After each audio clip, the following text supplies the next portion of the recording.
Good morning and welcome back to my another video.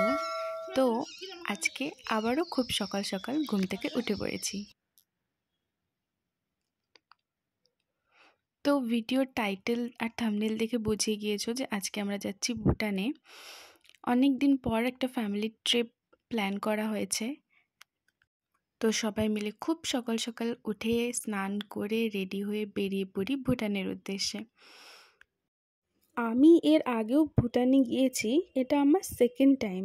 যেহেতু আমরা অনেক সকালে বাড়ি থেকে বেরিয়েছি, সবাই মোটামুটি না খেয়েই বেরিয়েছে বাড়ি থেকে, তো আমরা সোনাপুরে একটা রোড সাইডে থেকে রুটি আর এরকম ঘুগনি নিয়ে খেয়েছি।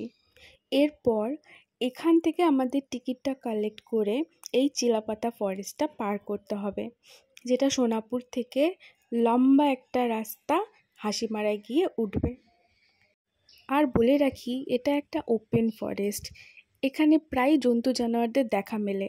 কপাল ভালো থাকলে হাতি বাবার দর্শন মিলবে। কিছুদিন আগেই এখানে বাইসন বেরিয়েছিল, আর হাতি তো আশেপাশের এলাকায় প্রায়ই ঢুকে পড়ে।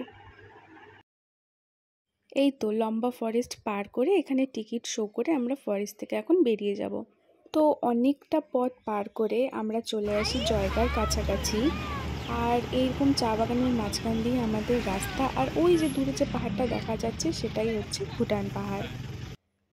এরপর আমরা আমাদের রিজার্ভ করা কারটা জয়গাতেই রেখে দেই, কারণ এরপরে ভুটানে যাওয়ার জন্য আমাদের ভুটানের কারই নিতে হবে। আমাদের কার ভুটানে প্রবেশ নেই। আর এমনই এবড়োখেবড়ো রাস্তার মধ্যে দিয়ে হেলতে দুলতে আমরা পৌঁছে যাই ভুটান গেটের সামনে। গেটের সামনে থেকেই আমরা ড্রাইভার পেয়ে যাই যারা আমাদের নিয়ে ভেতরে যাবে। এরপর সমস্ত ডকুমেন্টস ভেরিফিকেশন প্রসেস কমপ্লিট করার পর আমরা চলে আসি ভুটানে।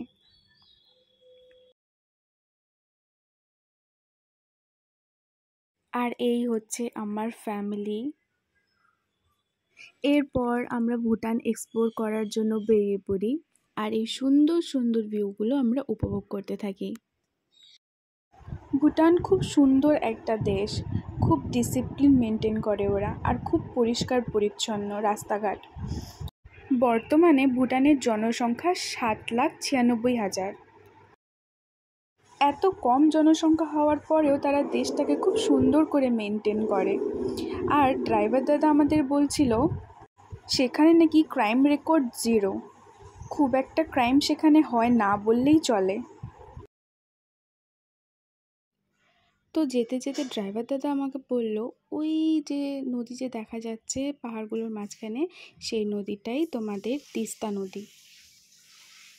কি অদ্ভুত তাই না? নদীও এক, পাহাড়ও এক, মাটিও এক, আকাশও এক, তবুও কিছু উঁচু উঁচু দেওয়াল, তার এক দেশকে আরেক দেশ থেকে আলাদা করে দিয়েছে। এইদিকে ইনফরমেশনগুলো শুনছিলাম ঠিকই, কিন্তু মনটা তো শুধু আমার সেই পাহাড়ের দিকেই যাচ্ছিল। এই হলো ভুটানের কিং অ্যান্ড কুইন।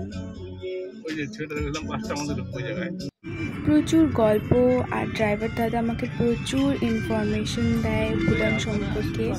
আর এই মেসমারাইজিং ভিউগুলো উপভোগ করতে করতে আমরা চলে আসি আমাদের প্রথম স্পটে। এই হচ্ছে ঝুলন্ত ব্রিজ। ব্রিজটা অনেকটাই লম্বা, এই পাহাড় থেকে ওই পাহাড়ে চলাচলের জন্য। অনেক মানুষ একসাথে হাঁটাচলা করলে কিন্তু ব্রিজটা দারুণ নড়ে। আমার কিন্তু ব্রিজে দারুণ ফোবিয়া, কিন্তু ব্রিজটা এতটাই সুন্দর ছিল যে ফটো ভিডিও না করে পারলাম না। সেখান থেকে বেরিয়ে আমরা চলে যাই গুম্ফা মন্দিরের দিকে, সেটাই আমাদের নেক্সট স্পট। ভুটানে যা যা ঘোরার স্পট আছে তার মধ্যে গুম্ফা মন্দির মেন ট্যুরিস্ট অ্যাট্রাকশন স্পট। এরপর আমাদের দুটা গাড়ি গুম্ফা মন্দিরের সামনে এসে পৌঁছালেও আমাদের আরেকটা গাড়ি তখনও এসে পৌঁছায়নি। তো এখানে আমরা আমাদের দুই ড্রাইভার দাদাদের বাংলা শেখাচ্ছিলাম, কারণ তারা একেবারেই বাংলা পারে না।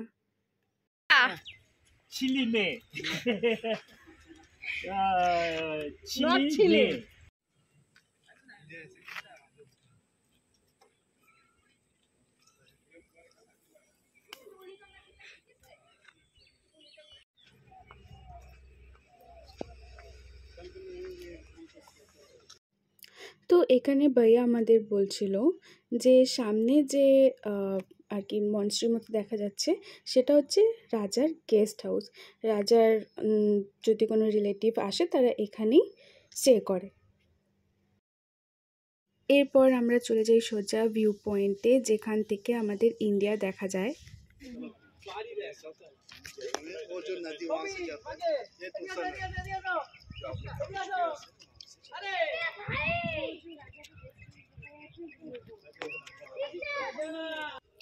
এই হলো গুম্ফা মনস্ট্রি। মনস্ট্রির ভেতরে আমি কোনো ক্লিপ নিইনি, কারণ ভেতরে পুজো চলছিল। अभी लॉयर का कर रहा है, तो उसके बाद मेरा छोटा भाई का वो बिजनेस पकड़ेगा। এরপর মনস্ট্রি থেকে বেরিয়ে আমরা চলে যাই গোল্ডেন মনস্ট্রির দিকে। Lama building, lama building, lama building.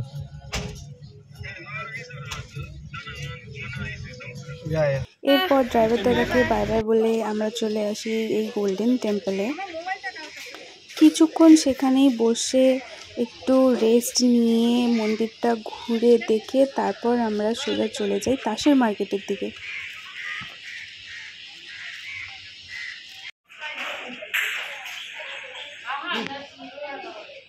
আর এখানে জেঠু আমাকে বোঝাচ্ছিল এখানে পার নাইটে কত খরচ হতে পারে, কারণ আমি ভীষণ রকমভাবে জেদ করছিলাম যে এখানে থাকবো। এরপর মার্কেট থেকে বেরিয়ে আমরা চলে আসি টার্মিনালের সামনে। সমস্ত প্রসেসিং কমপ্লিট করে আমরা ভুটান থেকে বেরিয়ে যাই। আর এটা হচ্ছে ভুটানের কারেন্সি। এরপর লাস্সি খেতে খেতে আমরা চলে যাই জয়গাতে, এবং জয়গা থেকে আমাদের গাড়ি ধরে পৌঁছে যাই সোজা এই রেনবো হোমস্টেতে। সবাই এত টায়ার্ড ছিল যে হোমস্টেতে ঢুকেই আমরা প্রথমে চা খেয়ে নিই সবাই মিলে। সবাইকে দেখে তোমরা বুঝতেই পারছো যে সারাদিন এত জার্নি করে সবাই কতটা টায়ার্ড হয়ে আছে। এরপর আমরা মোটামুটি 9:30 নাগাদ বাড়িতে চলে আসি। That's it for today, thanks for watching, by.